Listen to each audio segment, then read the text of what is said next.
Hi అండి, పచ్చి బఠానీలతోని మంచి రెసిపీ స్నాక్స్ ఐటెం చూపెడతా. పిల్లలకి పెద్దలకి చాలా ఇష్టమయ్యే స్నాక్స్ ఐటెం ఇది. 8 గంటలు నానబెట్టుకోవాలి పచ్చి బఠానీలు. నైట్ నానబెట్టి పొద్దున్నే ఇలా శుభ్రంగా కడుక్కుంటే సరిపోతుంది. ఇలా కడుక్కున్న తర్వాత నెక్స్ట్ ఏం చేయాలో చూపెడతాను. ఇలా కడాయి పెట్టుకోవాలి. డీప్ ఫ్రైకి సరిపోయేంత నూనె వేసుకోవాలి. నూనె ఏడెక్కిందో లేదో ఇలా ఒకటి వేసుకుంటే తెలిసిపోతుంది.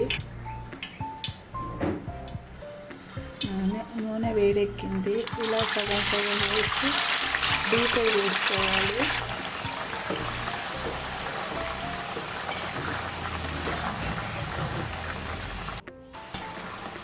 ఇలా మధ్య మధ్యలో ఇలా కలుపుకోవాలి. గోల్డ్ కలర్ వచ్చేంత వరకు ఫ్రై చేసుకోవాలి.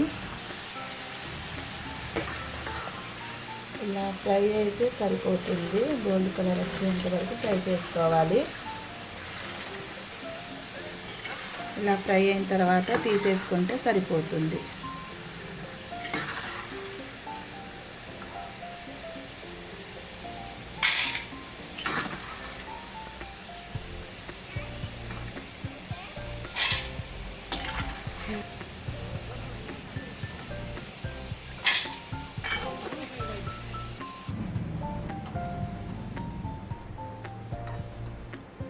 మిగిలినవి కూడా ఇలా వేసుకోవాలి.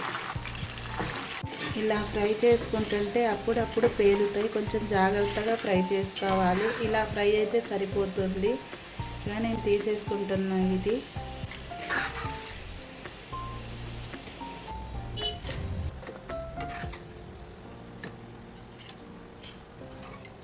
నూనె మొత్తం తీసేసిన తర్వాత కొద్దిగా ఫ్రై చేసుకోవాలి. ఇలా ఫ్రై అయితే సరిపోతుంది.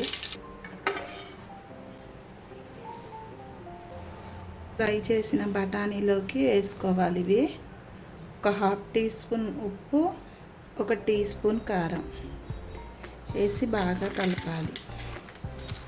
కొద్దిగా నిమ్మరసం కూడా పిండుకోవచ్చు, కాకపోతే నేను ఇక్కడ పిండట్లేదు. ఇవి చాలా రుచిగా ఉంటాయండి. ఇలా ఫ్రై చేసుకొని తినడం వల్ల ఇది బఠానీ అనేది హెల్త్కి కూడా చాలా మంచిది. పిల్లలకు స్కూల్కి వెళ్ళేటప్పుడు స్నాక్స్ లెక్కైనా వేయచ్చు. సాయంత్రం పూట టీవీ చూసుకుంటన్నా తినచ్చు. నా వీడియో నచ్చితే లైక్ చేయండి, షేర్ చేయండి, కామెంట్ చేయండి. Please subscribe me. Thanks for watching.